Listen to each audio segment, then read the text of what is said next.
Hey team, this is Salma from Discover My Business. I actually came across your ad on the first page of Google while going through a lower search, and it clicks me that you are missing caller extension, citing extensions, and also a phone number.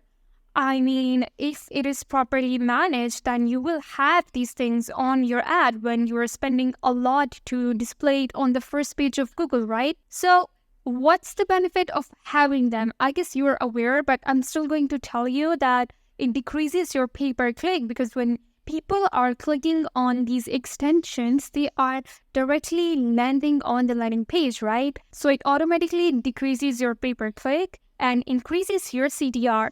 I mean, let's see an example of one of our client who has description, call-out extension, and also a phone number.